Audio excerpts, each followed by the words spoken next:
फिर करेंगे। हालेलुया। प्रभु का धन्यवाद हो उसके अद्भुत प्रेम के लिए। और ये थोड़ा समय हम खुदा के कलाम से सीखेंगे।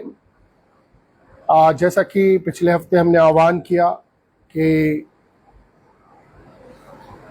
आप जो हमारे साथ जुड़ते हैं, फेसबुक के तमाम मसीह विश्वासी भाई बहनों के लिए हम धन्यवाद देते हैं कि आपने उत्तम कमेंट्स किए, शेयर किया और हमारे साथ इस सेवा में सहभागी हुए। पौलुस रसूल जब कहता है इफिसियों की कलीसिया, कुलुस्सियों की कलीसिया, कुरिन्थियों की कलीसिया, तो हमें जानना कलीसिया एक है। आप जिस भी डिनोमिनेशन से हैं, आप मेथोडिस्ट से हैं, CNI से हैं, आप जिस भी जगह से हैं जो मसीह पर ईमान रखते हैं, हमारे साथ इस वचन में जब आप शामिल होते हैं निश्चय कमेंट करें, हमारे साथ सहभागी हो, ताकि हम सब मिलकर प्रभु की आमद के लिए अपने आप को तैयार कर सकें।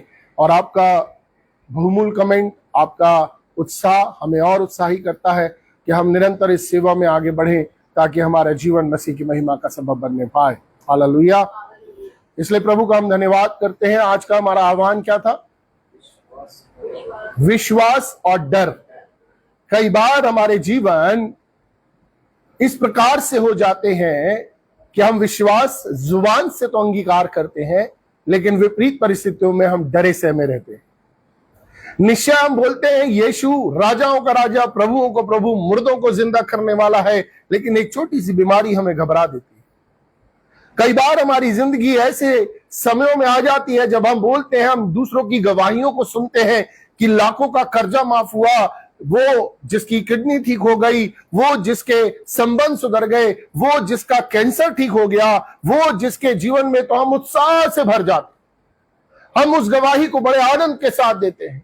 लेकिन हमारी एक गलत मेडिकल रिपोर्ट, हमारे जीवन संबंध में एक गलत कुछ ऐसे समय आते हैं जिस समय में हम क्या हो जाते हैं, हम डर जाते हैं। और विश्वास और डर जो आज हमने जो सब्जेक्ट रखा है कि क्या मैं ये दो कुर्सियां, मैं किस जगह पर हूं, विश्वास में हूं या डर में हूं, दोनों चीजें हो सकती हैं। तो आज हमें कुछ जो चीजें सीखनी है, आज खुदा ने अपने कलाम में अगर अपनी बातों को लिखा है, बाइबल हमें बताती है सबसे अद्भुत पुस्तक है जिसके विषय में आप अपने अब्बा पिता के विषय जान सकते हैं, उसकी योजनाओं के विषय जान सकते हैं। कुछ बातें पर्दे के पीछे होती हैं, कुछ बातें वो हमें प्रैक्टिकली रूप में सिखाना चाहते हैं और वो हमारे साथ रहते हैं। ये प्रतिज्ञा पत्र भी है। उन्होंने कहा मैं तुम्हें कभी न छोड़ूंगा न कभी त्यागूंगा। हम निश्चय गाना गाया भी हमने, कभी भी यीशु ना छोड़ेगा, कभी भी यीशु ना त्यागेगा। लेकिन एक बीमारी के बिस्तर में, एक मुफलिसी के आलम में, एक विपरीत परिस्थिति में हम क्यों भूल जाते हैं कि यीशु हमारे साथ है। कई बार हमें ऐसा लगता है कि हम तन्हा हैं, हमें छोड़ दिया गया है, अंधेरा हमारे जीवन पर आ रहा है, भविष्य का डर और भविष्य की तमाम चिंताएं, जबकि खुदावंद कहता किसी भी बात की चिंता मत कर। खुदावंद ने कहा कि आकाश के पक्षियों को देखो, तुम्हारा मूल्य उनसे बढ़कर है, तुम कल की चिंता ना करो, आज के लिए आज ही का दुख बहुत है। खुदावंद ने कहा अपनी सारे बोझ को मेरे ऊपर डालो, मुझे तुम्हारा ध्यान है। आज इन बातों को अपने जीवन में अप्लाई करने का समय। प्रॉब्लम क्या होता है कि जब हम चर्च में होते हैं, जब हम आराधना में होते हैं, जब हम वर्शिप में होते हैं, जब हम कन्वेंशन में होते हैं, हमारा विश्वास अलग स्तर पर होता है। लेकिन जब हम अपने वास्तविक जीवन में होते हैं, हम डरे सहमे से रहते हैं, कहीं हमारे साथ ऐसा ना हो जाए। कई बार हमारी धार्मिकता, कई बार हमारा चर्च जाना, कई बार हमारा उपवास करना, हमारा प्रार्थना करना इस बात पर निर्भर रहता कि कोई बुरी बात ना हम पर आ पड़े। और जब आ जाती है तो हम सबसे पहले जो चीज छोड़ते हैं वह संगति। जबकि बाइबल में परमेश्वर हमें कुछ बातों को सिखाते हैं और बाइबल के अंदर अगर कुछ बातें रखी हैं तो परमेश्वर अपने कार्य करने के तरीके को बताता है। आइए आज यहोशू की पुस्तक से कुछ बातों को हम सीखने का प्रयास करेंगे, ताकि हमारा विश्वासी जीवन उन तूफानों में, उन अंधेरी वादियों में, उन मौत की घाटियों में भी इस बात पर विश्वासी रहे कि भले ही डर का माहौल है, लेकिन मैं जानता हूं मैं अकेला नहीं। हालेलुया। और इसलिए हम निकालेंगे यहोशू उसका 11वां अध्याय 6 से लेकर 8 आयत तक कोई पढ़ने में अगुवाई करे। तब यहोवा ने यहोशू से कहा, हाँ उनसे मत डर, हाँ, क्योंकि कल इसी समय मैं उन सबों को इजराइलियों के वश में करके मरवा डालूंगा। तब तू उनके घोड़ों के घुटनों की नस कटवाना और उनके रथ भस्म कर देना। और यहोशू सब योद्धाओं समेत मेरोम नामक ताल के पास अचानक पहुंचकर उन पर टूट पड़ा, और यहोवा ने उनको इस्राएलियों के हाथ में कर दिया। इसीलिए उन्होंने उन्हें मार लिया और बड़े नगर सीदोन और मिस्रपोतैम तक और पूर्व की ओर मिस्पे के मैदान तक उनका पीछा किया और उनको मारा, और उनमें से किसी को जीवित न छोड़ा। तब यहोशू ने यहोवा की आज्ञा के अनुसार उससे किया, अर्थात उनके घोड़ों के घुटनों की नस कटवाई और उनके रथ आग में जलाकर भस्म कर दिए। 8 आयत तक, ठीक है। यहोशू, अब थोड़ा सा ध्यान देंगे इस जगह, ठीक है ना। यहोशू के विषय में बाइबल हमें बताती है कि जब मूसा तंबू में हुआ करता था, यहोशू तंबू के अंदर रहा करता था। यहोशू एक ऐसा कैरेक्टर है जिस कैरेक्टर को हम कह सकते हैं कि उसने सामाजिक तौर पर ज्यादा सोशल नहीं हुआ, वो खुदावंत की हुजूरी बैठा रहता था। लेकिन अब एक ऐसा समय आया है जब परमेश्वर अपनी प्रतिज्ञा को पूरा करने जा रहा है। एक ऐसा समय आया, ये बॉर्डर पे खड़े हुए, एक ऐसा समय आया है जब ये प्रतिज्ञा की जमीन को लेने के लिए निकल गए हैं, और परमेश्वर ने कहा मत डर। परमेश्वर ने कहा हियाव बांध। जब आप पहले अध्याय को पढ़ेंगे, मालिक कहा हियाव बांध। परमेश्वर ने उससे कहा कि तेरे को हियाव बांधना होगा, डरना नहीं है।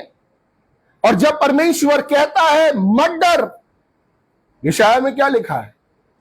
मत डर, इधर उधर मत ताक, मैं यहोवा तेरा परमेश्वर तेरा दाहिना हाथ पकड़कर मैं कहता हूं मैं तेरी सहायता करूंगा। खुदावंद ऐसे ही नहीं कहता, ध्यान रखना। हमारा खुदावंद खुदा कहता है जब मत डर, इसका मतलब तुम्हारी हर एक समस्या का समाधान उसके पास है। तुम्हारे हर एक डर का इलाज उसके पास। और वो कहता मत डर, इसका मतलब है कि उसके पास फ्यूचर का प्लान है। वो ऐसा ही नहीं कहता डरो मत, जैसे हम बोलते ना, नहीं नहीं नहीं भय ना का, डर नहीं, चल देखते हैं क्या होगा। नहीं, परमेश्वर को मालूम है क्या होगा, और परमेश्वर को मालूम है वो क्या करेगा। हालेलुया। हमारा परमेश्वर विजयी परमेश्वर है। और आपको और मुझको जानना होगा कि कई बार हमारा जो डर है वो हमें पंगु बना देता है। कई बार जीवन की विपरीत परिस्थितियों में, मसलों में, चाहे हमारे रिश्ते ठीक नहीं चल रहे हो, फाइनेंशियल क्राइसिस हो सकता है शारीरिक निर्बलताएं हो सकता है भविष्य का डर चिंता हो, व्यक्तिगत मसले हो, हम डरे सहमे से रहते हैं। और ये जो डर है हमारा परमेश्वर के उस बड़े कार्य को करने से रोकता है। और इसलिए मेरे अजीजों, परमेश्वर कहता है कि तुम मुझ पर विश्वास रखो। विश्वास क्या है? आशा की हुई वस्तुओं का निश्चय, अनदेखी वस्तुओं का। और प्रभु कहता है कि जब तुम विश्वास करोगे, आप देखिए खुदावन ने कितनी बार कहा है, याईर से क्या कहा? मत डर, विश्वास रख। उसने रखा, उसकी बेटी मर गई थी, उसने रखा। वो यीशु मसीह के पास रुका रहा, वो विलाप करने के लिए नहीं गया। और उसका उत्तर में यीशु मसीह ने क्या किया? उसकी मृत बेटी को जिंदा कर दिया। हम परमेश्वर के पास कैसे ठहरते हैं? आज हमारी जिंदगी में परमेश्वर का ओहदा, रुसूक, रुतबा क्या है? याद रखें, बाइबल इतिहास की वो वास्तविक पुस्तक है जिसने न केवल हजारों लाखों जीवनों को बचाया है, आज भी बचाते आ रहे हैं। बाइबल को कई विशेषज्ञों ने झूठा साबित करने की कोशिश की, वे मसीह में आ गए, लेकिन आज भी बाइबल जीवन बचा रही है। हालेलुया। इतिहास, बाइबल इतनी अद्भुत पुस्तक है जिसके अंदर परमेश्वर हमें यकीन दिलाने का हर प्रयास करता है कि मेरे बेटा, मेरी बेटी, मुझ पर विश्वास रखो, मैं तुमसे प्यार करता हूं। तुम्हारे जीवन की विपरीत परिस्थितियों से मैं वाकिफ हूं, और ये विपरीत परिस्थितियां तुम्हारे जीवन में इसलिए आई है ताकि मैं तुम्हें कुंदन बना सकूं। एक सोना जब आग में ताया जाता है, विश्वास की भी पतरस यही परख कहता है, विश्वास की परख भी ऐसे ही होगी ताकि तुम कुंदन बन सको। हालेलुया। और वो कहता है कि मैंने तुम्हारे सर के बाल तक गिने हुए। वो हमारी इतनी चिंता करता है, वो स्वर्ग से दृष्टि करता है, वो सर्वशक्तिमान प्रभु है। ध्यान रखे, वो ब्रह्मांड का रचयिता है, उसने पृथ्वी को सर्जा है। ये उसकी मोहब्बत है कि उसने पृथ्वी को आज तक रहने दिया है, नहीं तो उसके अंदर इतनी सामर्थ्य है कि वो अपने लिए एक नई पृथ्वी बना सकता है। उसने हमारी कई गलतियों के बावजूद भी अपने प्रेम का प्रमाण इस रूप में दिया कि अपने इकलौते बेटे को कुर्बान करने के द्वारा वो कहता है मुझ पर विश्वास कर।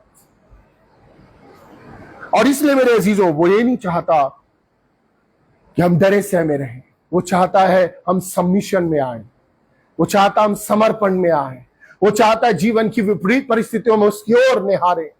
बाइबल का परमेश्वर कहता है शापित है वो मनुष्य जो मनुष्य पर भरोसा रखे। खुदावंद कहता है कि तुम मेरी ओर निहारो, तुम मेरे निकट आओ तो मैं तुम्हारे निकट आऊं। तुम बिना डरे मेरे सिंहासन के निकट आ सकते हो। लेकिन कई बार हमारे जीवन ऐसे ही दोराहे पर रहते हैं। हमारे जीवन मालूम है कैसे हो जाते हैं? हाँ, जैसे यहोशू का जीवन है। क्या हुआ, एक बार लड़ाई चल रही थी, हाँ, इजरायली जीत रहे थे।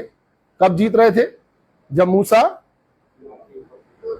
लाठी ऊपर किए हुए था, ठीक है, और जब वो थक जाता था उसके हाथ कौन संभाले हुए थे? हारून और यहोशू। हाँ भाई, मैं हाथ संभालने के लिए ठीक हूं, मैं हाथ संभालने के। अब कौन सा समय आया है जब लाठी किसके पास आ गई? यहोशू के पास। हम कहते दूसरे, कई बार दूसरों के दुख और तमाम चीजों को देखते हुए हमारे हो सकता है कि हमारा विश्वास रहे, हम उसको ठाडस के बड़े शब्द दें, चिंता नहीं प्रभु संभालेगा, चिंता नहीं हम तुम्हारे। बिल्कुल अच्छी बात है, ये सब करना है, लेकिन हमें यह भी एनालाइज करना है कि जब तुम्हारे जीवन के मसले आते हैं तब तुम्हारा भरोसा किस जगह पर रहता है, विश्वास में या डर में? यहोशू के साथ यही हुआ। यहोशू को परमेश्वर ने कहा, यहोशू ने इस बात को जान लिया कि मैं जब सबमिशन में आऊंगा तब प्रभु मुझे कुछ चीज सिखाएगा। परमेश्वर ये नहीं चाहता कि तुम डरे सहमे रहो। परमेश्वर ये नहीं चाहता कि तुम हमेशा डरते कांपते हुए आगे बढ़ो कि प्रभु यहां से कुछ हो गया तो नहीं। बोलते नहीं, डरो मत। प्रभु कहता है कि वो देश जिसे मैंने तुम्हें देने के लिए कहा था उसे मांगना नहीं है, उसे लेना है, और इसमें मैं तुम्हारे साथ हूं। कई बार उस बहुतायत के जीवन के लिए हम बोलते हैं मैं काबिल नहीं हूं, मैं योग्य नहीं हूं। आप योग्य यीशु मसीह, वो हमें देगा वो जीवन, वो देगा बहुतायत का जीवन। और आज कलीसिया को इसी रूह में आने की जरूरत है। खुद पर नहीं, खुद के डर पर नहीं, लेकिन अपने खुदावंद यीशु मसीह पर ऐसा ईमान रखो कि अपने जीवन के उन तूफानों में चलना सीख जाओ।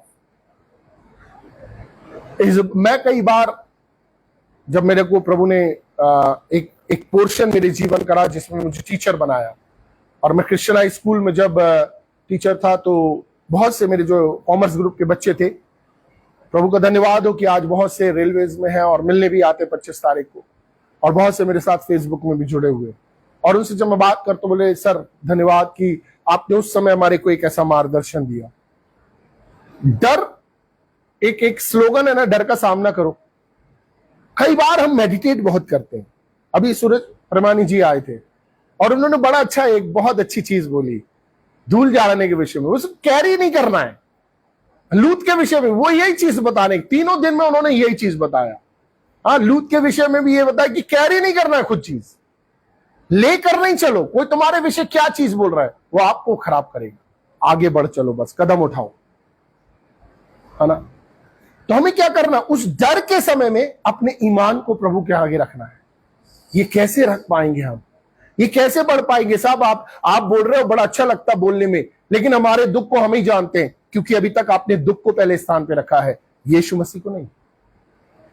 उस दुख में यीशु मसीह को की ओर निहारो। प्रभु ये तेरे कारण मेरे जीवन में बना है, क्योंकि मैं एक विश्वास को जानता हूं या रखता हूं। मेरा ईमान यही है, मैं इस बात को जानता हूं, सारी प्रभुता, प्रधानता, सामर्थ, अधिकार किसका है? यीशु मसीह का। अब्बा पिता ने उसे दिया है। सारे ब्रह्मांड में सबसे ऊंचा नाम किसका है? यीशु मसीह का। यीशु मसीह ने सलीब पर सब कुछ जीत लिया, मौत को हरा लिया। अब राजाओं का राजा, प्रभुओं का प्रभु कौन है? यीशु मसीह। तो अगर मेरे पास कोई चीज आनी होगी या मेरे जीवन में कुछ होना होगा तो वह खुद से नहीं आ सकती, उसको यीशु मसीह से इजाजत लेनी होगी। आमीन, आमीन। तो अगर किसी को यीशु ने इजाजत दी है तो मैं अपने यीशु को जानता हूं, वो भला परमेश्वर है। और अगर यीशु ने किसी चीज को आने दिया है तो वो इसलिए नहीं कि वो मुझे तबाह करे, वो इसलिए है कि वो मुझे निखारे। हालेलुया। और वो मुझे तबाह भी नहीं होने देगा, क्योंकि उसने अपने वादे में मुझे बना के रखा है कि मैं तुझे अपने जोरावर हाथ में संभाल के रखूंगा। हालेलुया। देखें खुदा के कलाम में यहोशू 3:14 को पढ़ें, क्या हुआ। यहोशू 3:14, 14, 15, 16 पढ़ दें एक साथ। यहोशू को खोल के रखें, हम यहोशू से कुछ बातों को सीखने जा रहे हैं। इसीलिए जब प्रजा के लोगों ने अपने डेरों से यरदन पार जाने को कूच किया और याजक वाचा का संदूक उठाए हुए प्रजा के आगे आगे चले और संदूक के उठाने वाले यरदन पर पहुंचे और संदूक के उठाने वाले याजकों के पांव यरदन तीर के जल में डूब गए। यरदन का जल तो कटनी के समय के सब दिन अपने तट के ऊपर बहा करता है। तब जो जल ऊपर की ओर से बहा आता था वो बहुत दूर अर्थात आदाम नगर के पास जो सारतान के निकट है रुक कर एक ढेर हो गया और दीवार सा उठा रहा।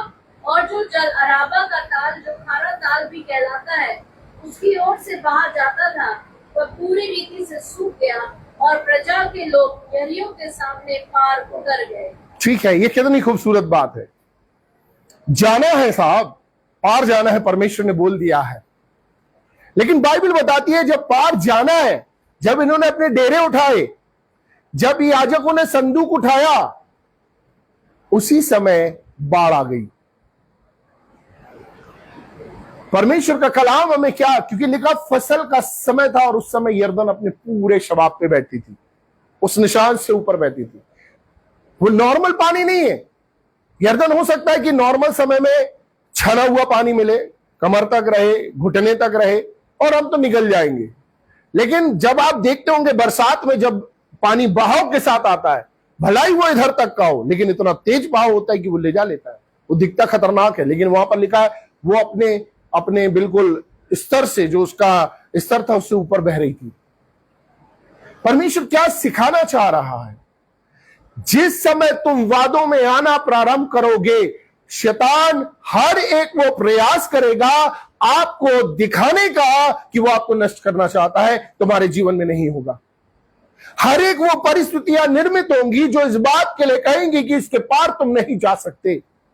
हर एक वो बातें, आपके सामने एक मेडिकल रिपोर्ट आ गई, आपके सामने संबंध विच्छेद में वो बातें सामने आ गई, आपके परिवार में अपने बच्चों के विषय में वो बातें एकदम से चरम सीमा पर दिखने लगेंगी। हो सकता है कि फाइनेंस में आपके पास एकदम से इतना ज्यादा कर्जा हो गया और वो एक पहाड़ सा नजर आने लगेगा कि आपके पास कहीं से सोर्स नहीं है। हो सकता है कि आपके परिवार में वो तमाम बातें जो नशे से, बीमारियों से और तमाम चीजों से आ रही हैं, वो एकदम से जब आप पार जाने वाले होंगे, जब आप यीशु मसीह पर विश्वास करेंगे, जब आप यीशु मसीह की ओर निहारेंगे, वे तमाम चीजें स्तर से ऊपर से बहने लगेंगी। बाइबल हमें यह बताती है। और यही समय है विश्वास के कदम रखने का। डरते कांपते नहीं, डरते कांपते नहीं, ऐसे करते नहीं। कई बार हमने अपने आप को रेडी करके रखा है कि अरे नहीं, पहले छना पानी होगा, इतना होगा तभी हम निकलेंगे।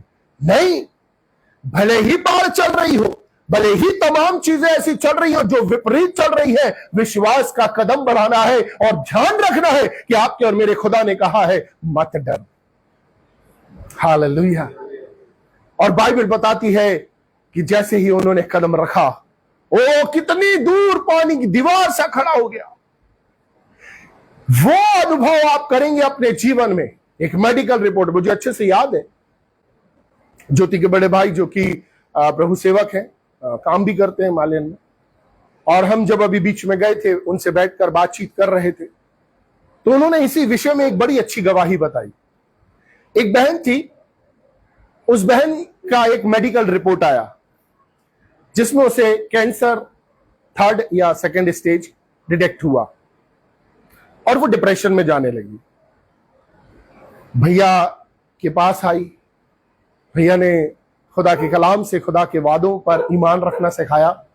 उसने ईमान रखा, उस बहन ने ईमान रखा। उसने कहा नहीं, वो निराशा से निकली, बोले नहीं मैं जानती हूँ यीशु उद्धार करता है, यीशु ही चंगाई करता है और ये बीमारी अब मेरे पास आई है, अब इससे मैं निराश नहीं होंगी, मैंने यीशु मसीह पर ईमान रख लिया है। और जब खुदा के दास ने, सेवक ने, ज्योति के बड़े भाई ने उन्हें समझाया और उसके बाद जब उन्होंने ईमान रखा, बोले कल फिर जाना टेस्ट कराना। ओ विश्वास का कदम, हालेलुया। ओ उस बहन के विश्वास के लिए धन्यवाद हो। अभी रिपोर्ट आई है, अभी रिपोर्ट आई है सेकंड थर्ड स्टेज की।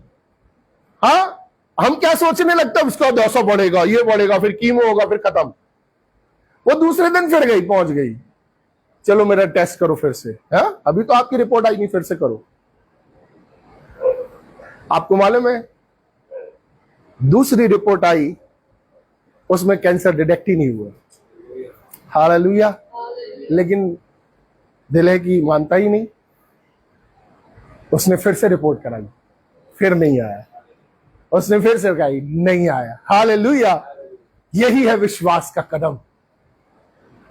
भले ही अर्दन तुम्हें पूरे चरम पर दिख रही है, तुम्हें मालूम है तुम पैर रखोगे और बह जाओगे, लेकिन तुम्हारा विश्वास दिखने पर है। इसलिए पौलुस क्या कहता है, हम रूप को देखकर नहीं विश्वास की राह चलते हैं।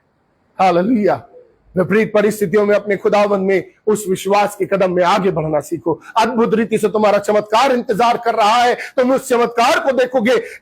यहोशू ने कभी इस चीज को नहीं देखा था, यहोशू कभी इस रास्ते पर नहीं गया था, यहोशू को और वहां के लोगों को इसका बिल्कुल इल्म नहीं था कि यहां पर क्या चल रहा है। लेकिन विश्वास के साथ जैसे ही उन लोगों ने कदम रखा, उन्होंने देखा या कितनी दूर एक दीवार सी बन गई है और जो बहता पानी चला गया। और सबसे बड़ी बात मालूम है क्या, बाइबल कहती है कीचड़ भी नहीं है वहां पर, सूख गया, पूरा सूखी भूमि पर वो आगे निकल गए। ऐसा है हमारा परमेश्वर। उस बहन के साथ, अरे एक कराया ना, एक रिपोर्ट आई थी, वो किस लिए आई थी, वो यीशु मसीह के से इजाजत लेकर आई थी, ताकि जो विश्वास का बीज उसके अंदर है वो अंकुरित होने पाए। और वो अंकुरित हुआ और उसके बाद वो रिपोर्ट 2 या 3 बार भी नकार दी गई कि तुम्हें नहीं है।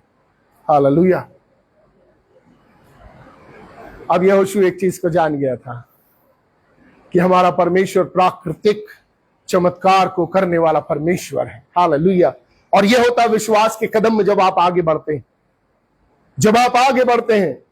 हाँ, मुझे अच्छे से याद है जब मेरे को अजमेर में आत्मा ने कुछ चीजों को बताया और मैंने सुबह 6 बजे विश्वास के साथ फोन किया मेरी एक बहन को। मैंने, प्रभु तुझे एक बेटा देने जा रहा है, एक बच्चा देने जा रहा है, जब मैं आऊंगा मिलना। मैंने भाई को फोन किया, उस बहन ने मना किया, बोले रहने दो, वो भी वही बताएंगे, वो भी वही बोलेंगे। बोले चल ना, इतना का सुनिए, भैया का भी सुन ले, चलते हैं। मैं जैसे ही अजमेर से वापस लौटा, पैशन वीक में गया था, भैया को फोन लगाया, मैंने भैया फ्री हो? हाँ भैया हम लोग रेडी हैं। मैंने चलो चर्च में मिलते हैं। चर्च में मिला, जो खुदा ने कलाम दिया था उन्हें दिया। उसके बाद उन लोग घूमने निकल गए। हाँ, उन लोग घूम रहे, घोड़े पे घूम रहे, सारी चीज कर रहे। और लौट के आके उसने अपने आप को डॉक्टर को चेक कराया। एक दिन हम मीटिंग में थे, संडे की मीटिंग चल रही थी, फोन आया, हम लोग घर में बैठे। मैंने क्या हो गया, सब ठीक है? बोले नहीं भैया आ जाओ आप, कोई दिक्कत नहीं। हम लोग थोड़ा लेट हो गए थे, तिलहरी से आज समय। घर में आए, मिठाई का डब्बा हाथ में था। बोले क्या हो गया? बोले भैया हमें पता ही नहीं था कि 5 मंथ हो चुके। हालेलुया। प्रभु अद्भुत रीति से काम करता है। और जब ये पहला, मैं ये क्यों बता रहा हूं, जब ये पहला हुआ मेरे हाथ में कुछ नहीं था। हमने तो बस परमेश्वर के साथ जो संबंध था, जो विचार आया, जो उस पर विश्वास किया, विश्वास के साथ फोन किया। क्या होगा ज्यादा से ज्यादा, सुमित जुड़ा तुम, क्या होता हम खुद ही से नहीं जीत पाते ना। क्या होगा ज्यादा से ज्यादा, सुमित जुड़ा, अरे हमारा यीशु मसीह सलीब पर हर एक जिल्लत को सह लिया। तुम्हें बोलेंगे ना अरे फालतू का धार्मिकता दिखा रहा है, लेकिन जो विचार आया है वो प्रभु की ओर से, उस पर विश्वास करो। हालेलुया। अब उसके बाद सेकंड बार, मैं क्यों बताना चाह रहा हूं, सेकंड बार हमारी एक बेटी, अब अपने को एक्सपीरियंस हो चुका था। अब एक बेटी बोली, वो ससुराल पक्ष बोल रहे हैं, बोले ये चेकअप करा लिया, वो चेकअप करा लिया, ये और करा लो। बोले मेरे को नहीं कराना चाचा। अरे बोले अब मेरे घर वाले भी यही बोल रहे हैं आईवीएफ के लिए या कुछ उन चीजों के लिए। बोले लेकिन एक टेस्ट है, बोले इसको और करा लो। मैंने चल करा लिया। अधीनता में समिशन में रहना, माँ बाप का आदर कर, दोनों का आदर कर, ससुराल पक्ष भी इधर भी। कराया, रिपोर्ट आई, तुम्हें कहीं से भी बच्चा नहीं हो सकता। दोनों परिवार को दिखा दी गई रिपोर्ट, नहीं हो सकता। मेरे को बोला चाचा आ जाओ, अपन तो एक्सपीरियंस थे, यर्दन पे पैर रख चुके थे। हाँ, प्रभु यहोशू ने जैसे रखा, गए, हमने हो गए, सब सारी चीजें हो गई। बोले हाँ, रिपोर्ट आ गई, हाँ सारी चीज हो गए। हाँ, बोले चाचा उसमें मैं नहीं जाऊंगी। हाँ, मैं बिल्कुल नहीं जाना, क्योंकि हमने उनके साथ यूथ मीटिंग हमने करी है और बच्चे विश्वास में, हमने बिल्कुल नहीं जाना। हमारा परमेश्वर है सारी चीज को देने वाला। चल आज दुआ करते हैं। हमें मालूम था, हमें प्रभु ने यर्दन पार करना सिखा दिया था। हम घुटने में प्रार्थना करें। अब हमें मेडिकल रिपोर्ट जितनी भी कंफर्म बोल रही थी कि तुम्हें नहीं हो सकता, उस पर विश्वास नहीं था, अपने खुदावंद यीशु मसीह पर था। घुटनों में प्रार्थना करी, उसके बाद तुरंत उसका फोन आया। उसके चंद दिनों बाद चाचा खुदावंद की बरकत मिल गई, मैं कंसीव कर ली। और प्रभु ने ना केवल उसे गर्भ का फल दिया, एक नहीं, उसे दो बेटे दिए। बोलेंगे हालेलुया। यह विश्वास का। हम कैसे चलते विपरीत, किसको देख रहे हैं? यहोशू जान गया साहब, यहोशू जान गया हमारा परमेश्वर प्राकृतिक तमाम चीजों का खुदा है। अब युद्ध चल रहा है 10वें अध्याय में, आप पढ़िएगा यहोशू 10। युद्ध चल रहा है, इजरायली जीत रहे, समय कम हो रहा है। उस समय की शरीयत ये कहती थी कि भाई शाम को युद्ध समाप्त होना है। बोले आज ही जीतना है। अब इसको मालूम था विश्वास के कदम कैसे रखना है। बाइबल बताती है उसने सूरज और चांद और तमाम चीजों को यहोवा के नाम से आज्ञा दी और वे वहीं ठहर गए। हालेलुया। यह है विश्वास का कदम। जब आप एक कदम रखेंगे, आप यर्दन पार करेंगे, उसके बाद आपके विश्वास की निरंतर स्तर को परमेश्वर बढ़ाएगा। ये तो दो प्राकृतिक चमत्कार थे, ये बाधाएं थी प्राकृतिक। लेकिन थोड़ा सा और जब आप आगे जाएंगे तो बाइबल हमें बताती है कि यहोशू को अब एक ऐसी जगह का सामना करना था जो मानव निर्मित थी। कई बार हमारी जिंदगियों में ये तो प्राकृतिक चीजें रहती, इसका प्रभु है, लेकिन मानव निर्मित जो बाधाएं आती हैं, डॉक्टर बोल रहा नहीं हो सकता, काउंसलर बोल रहा नहीं हो सकता, रिश्तेदार बोल रहे नहीं हो सकता, तमाम मनुष्य ये बोल रहे अरे ऐसा कभी हुआ ही नहीं है। बहुत सी चीजें हमारे कानों में आती हैं। अब इतना कर्जा तुम्हारे को कोई बैंक लोन नहीं देगा, कोई तुम्हारे को ये नहीं करेगा, अब ये नहीं हो सकता। ये मानव निर्मित बाधाएं हैं। यहोशू के सामने एक बाधा थी, यरीहो की दीवार। और ये कोई दीवार छोटी दीवार नहीं थी। युद्ध के दो रथ आजू बाजू से निकल सकते थे। ये इसलिए बनाई गई थी कि दुश्मन अंदर ना आ सके और लोगों को बाहर रखा जा सके। परमेश्वर ने एक आज्ञा दी यहोशू को, अपने लोगों से कहे 7 दिन ये चक्कर लगाएं, और 7वें दिन जब 7वां चक्कर लगा चुके तब जय जयकार करें। ठीक है। यहोशू अपने पास आया। अच्छे से बाइबल को पढ़िएगा। यहोशू अपने लोगों के पास आया। परमेश्वर ने क्या कहा? 7 दिन चक्कर लगाना, और 7वां दिन जो रहेगा, जिस दिन तुम चक्कर लगाओगे, जब 7 चक्कर लगा चुको तो जय जयकार करना। ये बोला परमेश्वर ने। यहोशू ने आकर कहा, परमेश्वर ने ये कहा है 7 दिन शांत रहना है, चुप रहना है, चक्कर लगाना है।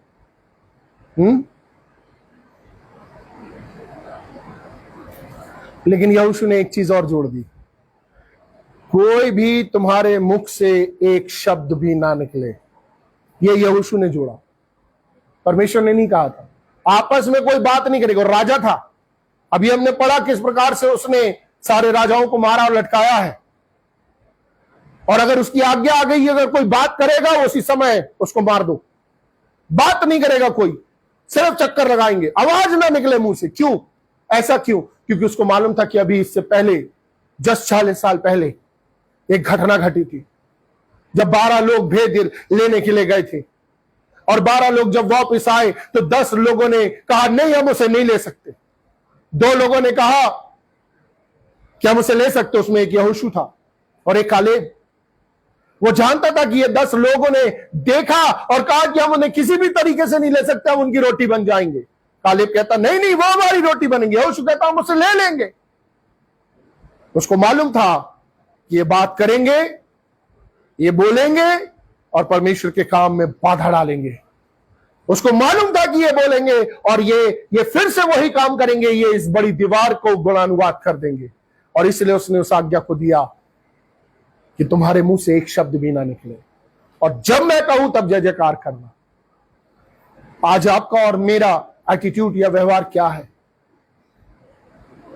कई बार हम अपनी जुबान को इतना खोलते, हम परमेश्वर के उस बड़े चमत्कार के खुद ही बाधा बन जाते।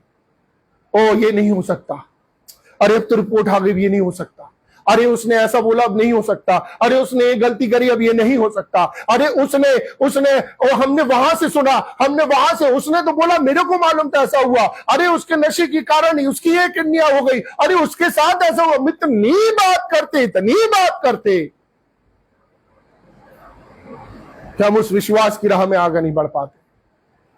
इसलिए खुदावन उसने कहा चुप रहना, शांत रहना।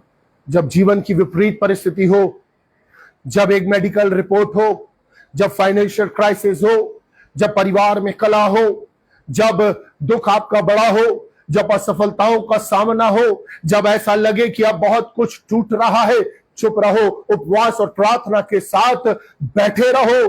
खुदावन की जय जयकार करने का समय आएगा। और जब भी खुदावन की हुजूरी में जाओ, आनंद से उसकी आराधना करो, तब जय जयकार करो। हर एक बड़ी दीवार, कोई भी मेडिकल रिपोर्ट, कोई भी परिस्थिति क्यों ना हो जो असंभव नजर आती है, यीशु नाम की जय जयकार करने के द्वारा वो घिर जाएगी। हालेलुया।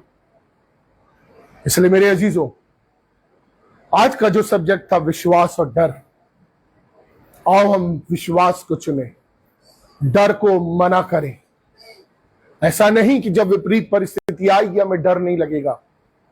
चुप रहो, शांत रहो, खड़े खड़े यहोवा के उद्धार को देखो और उसका नाम यीशु मसीह है। हालेलुया। और विश्वास की कदम बढ़ाते जाओ। कैसे ही यर्दन क्यों ना हो, कैसा ही तब तुम जो आज्ञा दोगे, तुम्हारा ब्रह्मांड भी उस चीज को मानेगा, और कितनी ही बड़ी दीवार क्यों ना हो वो घिर जाएगी। हालेलुया। आइए दुआ करें। शुक्रगुजारी के साथ अब्बा पिता आपके चरणों में हाजिर हैं। धन्यवाद देते हैं कि आपके अनुग्रह के द्वारा आज के कलाम में हम इस बात को सीखने पाए कि कैसे हमें अपनी विश्वास की मजबूती को प्राप्त करना है और डर को अपने जीवन से अलग करना है। पवित्र आत्मा हमें विश्वास की मजबूती दे और हर एक विपरीत परिस्थितियों में हियाव के साथ खड़े रहने का अनुग्रह प्रदान कर। हर एक पर तेरा अनुग्रह बना रहे। प्रार्थना यीशु के नाम से मांगते, आमीन। बंद कर दिया लाभ।